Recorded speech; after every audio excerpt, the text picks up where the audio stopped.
Hello food lovers, welcome to our channel. నేను మీ రాణి Erramsetti. Friends, ఈరోజు snacks recipe చూద్దాం.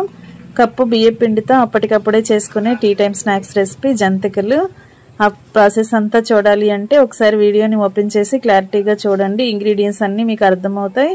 అలాగే ఛానల్ని ఫస్ట్ టైం వాచ్ చేసిన వారు సబ్స్క్రైబ్ చేసుకుని పక్కనే ఉన్న బెల్ బటన్ని క్లిక్ చేయండి. నేను పెట్టబోయే రెసిపీస్ అన్నీ మీ ఫోన్కి నోటిఫికేషన్కి వస్తాయి. ఓపెన్ చేసి చూడండి. ఈ స్నాక్స్ అనేవి చాలా డిఫరెంట్గా టేస్టీగా అనిపిస్తాయండి. మురుకులు రిలేటెడ్ వీడియోలో కూడా వీడియో పోస్ట్ చేస్తాను, అది కూడా ఓపెన్ చేసి చూడొచ్చు. ఛానల్ని సబ్స్క్రైబ్ చేసుకోవడం మాత్రం మర్చిపోకండి. పక్కనే ఉన్న బెల్ ఐకాన్ని కూడా క్లిక్ చేయండి. ఈ జంతికలు అనేవి చాలా క్రిస్పీగా టేస్టీగా ఉంటాయండి. చూపించబోయే ప్రాసెస్ అంతా క్లారిటీగా వీడియో ఆన్ చేసి చూడండి. చాలా క్రిస్పీగా టేస్టీగా ఉండే స్నాక్స్ రెడీ అయిపోయాయి. మరొక రెసిపీతో మళ్ళీ కలుద్దాం. Thanks for watching. నేను మీ రాణి ఎర్రంశెట్టి.